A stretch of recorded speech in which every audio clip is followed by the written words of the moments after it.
Hello friends, आज हम discuss करेंगे सेक्शन 44 इंडियन पिनल कोड के बारे में, जो इंजरी के बारे में बताता है कि क्षति हम किसे कहेंगे। इंजरी कब किसी व्यक्ति को क्षति कारित की जाती है। जैसे कि हमने देखा था कि अपराध के लिए क्या क्या चीज़ें आवश्यक हैं। एक अपराध करने से पहले क्या क्या चीज़ें हमें आवश्यक हैं। सबसे पहले तो एक पर्सन होना चाहिए जो ऑफेंस करे। इसके बाद उसका एक इंटेंशन होना चाहिए, क्रिमिनल इंटेंशन होना चाहिए, और उसके क्रिमिनल इंटेंशन के द्वारा कोई एक्ट या ओमिशन किया जाना चाहिए। उसके एक्ट या ओमिशन से किसी दूसरे व्यक्ति को क्षति कारित होनी चाहिए। तो ये जो क्षति वर्ड है, क्षति कारित करना या इंजरी करना किसी व्यक्ति को, वो हम सेक्शन 44 में आके देखेंगे कि कब किसी व्यक्ति के कार्य द्वारा किसी दूसरे व्यक्ति को कहा जाता है कि उसे क्षति कारित की गई है। तो हम देखते हैं section 44। According to section 44, the word injury denotes any harm whatever illegally caused to any person in body, mind, reputation or property. किसी व्यक्ति द्वारा इंजरी कारित की गई कही जाती है जब वो एक हार्म कारित करता है, किसी व्यक्ति को हानि पहुंचाता है। कैसे? इलीगली तरीके से, मीन्स कि अवैध तरीके से, इलीगल तरीके से एक व्यक्ति दूसरे व्यक्ति को हानि पहुंचाता है। और क्या क्या हानि पहुंचाता है, कैसे पहुंचाता है? या तो उसकी बॉडी को इफेक्ट होता है, किसी दूसरे व्यक्ति की बॉडी को इफेक्ट होता है, माइंड में इफेक्ट होता है, या फिर रेपुटेशन में इफेक्ट होता है, अथवा उसकी प्रॉपर्टी में इफेक्ट होता है या प्रॉपर्टी डिस्ट्रॉय की जाती है। तो हम देखते हैं कि ये इलीगल वर्ड क्या होता है जिससे हार्म कारित किया जाता है। इलीगल वर्ड हमने पिछले सेक्शन 43 में देखा था। इलीगल किसे कहेंगे? इलीगल मीन्स एक व्यक्ति दूसरे व्यक्ति पे अफेंस कर रहा है, कोई अफेंस कर रहा है, या फिर कोई ऐसा एक्ट कर रहा है जो बाय लॉ प्रोहिबिटेड है। अफेंस करना मीन्स कि मारपीट करना, किसी को चाकू मारना, किसी की हत्या कर देना, ये एक अफेंस हुआ। और कोई ऐसा एक्ट जो बाय लॉ प्रोहिबिटेड है, एक्ट बाय लॉ प्रोहिबिटेड है, तो जैसे कि पब्लिक प्लेस पे थूकना, पब्लिक प्लेस पे शौच करना, ये बाय लॉ प्रोहिबिटेड किया गया है। ऐसा एक्ट करना इलीगल एक्ट कहा जाएगा।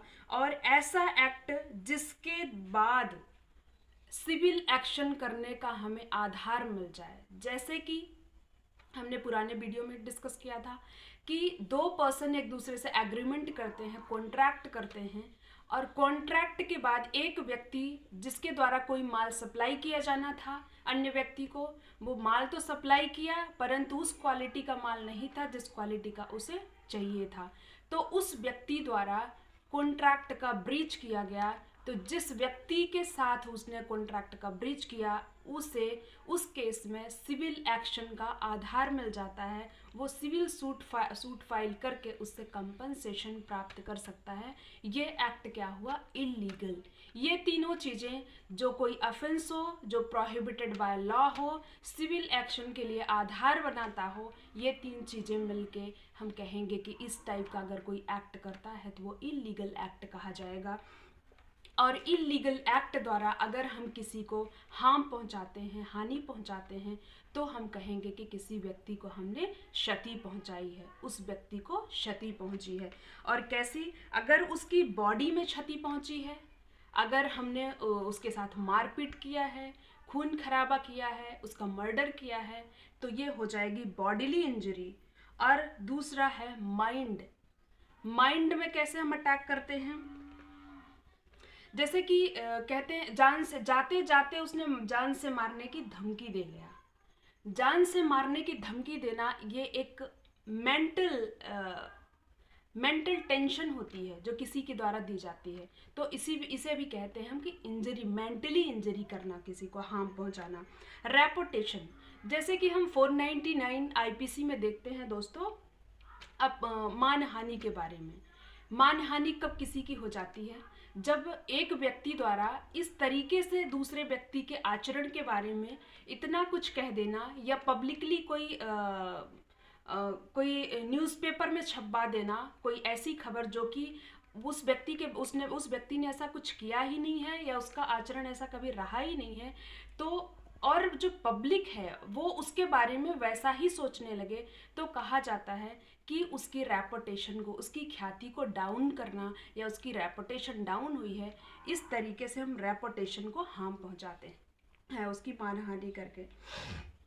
अथवा प्रॉपर्टी को डिस्ट्रॉय करना, किसी व्यक्ति की प्रॉपर्टी में जाके इंक्रोचमेंट करना या फिर अतिचार करना, ट्रेसपास करना, उसकी प्रॉपर्टी को गलत तरीके से या तो अपनी बताना या फिर उसकी प्रॉपर्टी में ही मान लीजिए कि फसल खड़ी हुई है, फसल खड़ी हुई है और किसी अपने घर के जो भी बैल हैं वो छोड़ के या उसी पर्सन के बैल छोड़ के उसके खेत में, और उसके जो भी अनाज है, जो भी उसने खेत में अपने लगाए हुए हैं, उसको डिस्ट्रॉय करवा देना, उस फसल को नष्ट करवा देना, ये इसे हम कहेंगे प्रॉपर्टी को हार्म पहुंचाना।